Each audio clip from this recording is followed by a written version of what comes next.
नमस्कार दोस्तों, ई खबर में आपका स्वागत है। आज हम बात करेंगे पुश्तैनी जमीन पर धोखाधड़ी का आरोप, परिवार बेघर होने की कगार पर, प्रशासन से न्याय की गुहार। बदायूं उझानी थाना उझानी क्षेत्र की नगर पंचायत कछला में एक परिवार के साथ जमीन हड़पने की धोखाधड़ी का मामला सामने आया है। पीड़ित परिवार का आरोप है कि उनके ताऊजी और चाचा, जो पहले पुलिस विभाग में दीवान थे, उन्होंने साजिश के तहत जमीन के कागजात में हेरफेर कर उसे अपने नाम करवा लिया। यही नहीं, अब वे परिवार को जबरन बेदखल करने की कोशिश कर रहे हैं। कैसे हुई धोखाधड़ी? पीड़ित परिवार के अनुसार पुश्तैनी जमीन पर सभी भाइयों का नाम दर्ज था, लेकिन अचानक कागजी हेरफेर कर कुछ नाम हटा दिए गए। अमर सिंह नाम के एक रिश्तेदार ने जानकारी दी कि उनके ताऊजी रामवीर सिंह ने बिना बताए जमीन किसी और को बेच दी।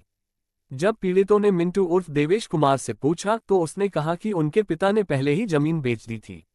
लेकिन जब सरकारी रिकॉर्ड की जांच कराई गई तो सामने आया कि जमीन का बंटवारा कभी हुआ ही नहीं था।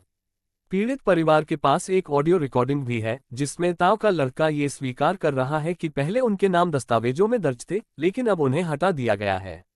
लोन लेकर परिवार को फंसाने की साजिश। परिवार का कहना है कि उनके ताऊजी रामवीर सिंह ने बैंक से इस जमीन पर लोन लिया और जब किस्तें जमा नहीं हुई तो पूरा आरोप पीड़ित के पिता पर डाल दिया।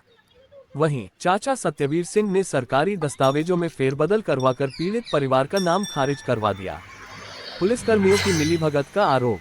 पीड़ित परिवार का आरोप है कि उनके ताऊजी और चाचा रामवीर सिंह और सत्यवीर सिंह, जो पहले पुलिस विभाग में दीवान थे, उन्होंने अपने रसूख का इस्तेमाल कर अधिकारियों को गुमराह किया और जमीन अपने नाम करवा ली। इस पूरे मामले में सरकारी अधिकारियों की भूमिका भी संदिग्ध मानी जा रही है, क्योंकि इतनी बड़ी गड़बड़ी के बावजूद कोई कार्रवाई नहीं हुई। घर से बेदखल करने की धमकी। परिवार का कहना है कि अब उन्हें मकान से निकालने की धमकियां मिल रही हैं। घर की छत जुड़ी हुई है, जिससे कभी भी उनके साथ धोखा हो सकता है। जब वे अपने हक की मांग करते हैं तो आरोपी पक्ष झगड़ा करने पर उतारू हो जाता है। परिवार को जान माल का खतरा, प्रशासन से न्याय की मांग। पीड़ित परिवार ने प्रशासन से गुहार लगाई है कि इस मामले की निष्पक्ष जांच कराई जाए और दोषियों के खिलाफ सख्त कार्रवाई की जाए। उनका कहना है कि अगर जल्द कोई ठोस कदम नहीं उठाया गया तो वे अपने हक से पूरी तरह से वंचित हो जाएंगे और बेघर हो जाएंगे। परिवार का कहना है कि जब भी वे शिकायत लेकर प्रशासन के पास जाते हैं तो उनकी बात को गंभीरता से नहीं लिया जाता। अब सवाल यह उठता है कि क्या प्रशासन इस धोखाधड़ी को अनदेखा करेगा या फिर पीड़ित परिवार को न्याय दिलाने के लिए कार्रवाई करेगा? क्या प्रशासन करेगा कार्रवाई? यह मामला सिर्फ एक परिवार की लड़ाई नहीं है, बल्कि ये दर्शाता है कि कैसे सरकारी सिस्टम की लापरवाही के कारण लोग अपने हक से वंचित हो जाते हैं।